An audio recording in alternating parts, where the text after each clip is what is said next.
We're going to get to all the action, all the big headlines on the court, especially a very action-packed weekend. But first, unfortunately, we have yet another off-court scandal, if you will, to talk about in a bombshell indictment coming down from the Eastern District of Pennsylvania about gambling. And gambling is a big theme, not only in college basketball, but throughout the sports world, as legalized sports betting has come to America very quickly over the last few years. But this indictment charges 26 people, accusing 39 current and former college basketball players of manipulating over 29 games. 17 former players were listed as defendants. 4 are current players at mid-major schools, mid-major, low-major, including guys who've played just within the last few days leading up to this indictment. 17 schools impacted, only one from a power conference, that's DePaul. It's worth noting that 2 of the people who are at the very center of this controversy, this conspiracy, which started with the Chinese Basketball Association and then migrated over into college. Same 2 guys who were involved in that case involving the NBA, Chauncey Billups in a poker ring, Terry Rozier. And really the common thread here, Andy, is that they are being accused of manipulating these sort of low rent bets, prop bets, first half totals, things of that nature. These are not games necessarily against the spread, full games against the spread, prop bets and the like. And so these are called low liquidation markets. We're learning all this terminology kind of here on the fly. But, it was a big news, not only, Andy, because of what happened, and it's very important to note that an indictment is a one-sided accusation. Everybody is entitled to the presumption of innocence. But it's not just describing what allegedly happened with these conspiracies and these text messages that these guys are sending to each other, but the larger topic of legalized sports betting and how it's infiltrated every corner of the sports industry, including the media, which we are definitely going to get to. So a lot to tackle here. What's your main takeaway from this bombshell of a story? All right. Well, first of all, Seth, I don't compare this to what happened with the NBA because you've got a current head coach, and I know it wasn't point shaving, but it was involved, with Poker illicit games, yeah. gambling, if you will, poker games. So, like, to me, that was big time news that you had an absolutely current active head coach taken off the sidelines and a player and a former player at the NBA level. Look, I've covered the point shaving for a long time. I was a beat writer in Fresno State when me and Adrian Wojnarowski were there, and there was point shaving allegations in Fresno. I just think at this current point, um, it's a 2 things can be true. It's a big story. Obviously, any kind of manipulation of any kind of game, and that means men's basketball. It could be some of this tennis fixing that goes on, match fixing that we hear about around the globe with tennis, which tends to be a little bit more easier, if you will, to fix because it's one player versus another player. But in this case, you've got so many red flags.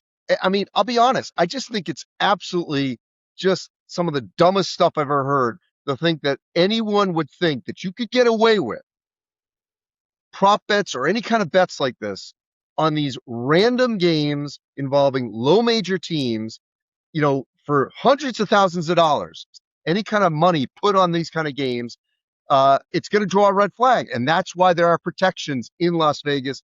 And there's now AI algorithms to look at, whoa, something jumps out at you that can really raise the flag. And so obviously the law followed up on it and they did it appropriately. And these people potentially, obviously, could be facing prison sentences or fines or who knows. So, I do think that any legislation from congressional on down on prop bets should definitely go forward. I think it's ridiculous to bet on things that are really specific to a player, to how many free throws you make, all these kinds of things that really can contribute to potential irregularities and illegal behavior. If you want to bet against the spread straight up, this team's favored by X amount, well, are they going to win or not? Fine, whatever. That's not for me, but I have no problem with everyone else doing it.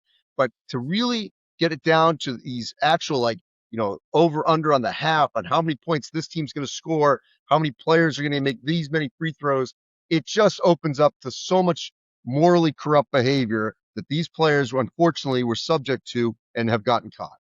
Yeah, I mean, I agree with everything that you said. I mean, I think that it's very important to educate college athletes, everybody really, as much as you can. These are multi-million dollar, billion-dollar companies, and it's a huge industry. They are very invested in the computer science of this at catching any type of regularity. I do think that this is an important education for everybody, and that can maybe focus, the NCAA, which has its own unit and efforts to investigate things like this. I actually think it's probably pretty good news for college sports that it was happening at such a low, mid-major, low major level. This is not Cooper Flagg fixing a Duke game against Kansas. This is not the CCNY scandal of the 50s, a team that, was one of the best teams in the country. So there's a lot to try to fix. And, there's a lot of harassment that also goes on. Let me just wrap this up with this, Andy, because I see people on Twitter blaming Scott Van Pelt because he does a bad beats column, and all of these media companies that take money from the gambling companies, the DraftKings, the FanDuels of the world.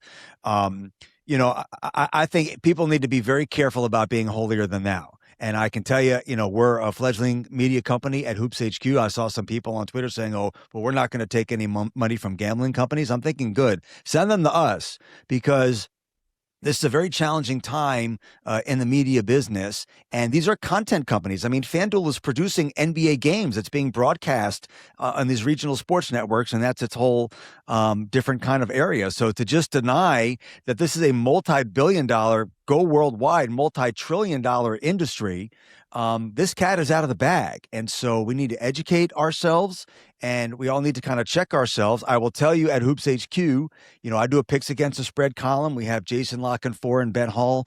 They do some analytical gambling coverage as well. We will not do any prop bet picks at Hoops HQ. We will do games. We will do over-unders. We'll do some futures. So we are regulating ourselves in that regard. But I'm just saying, this is a huge, huge area.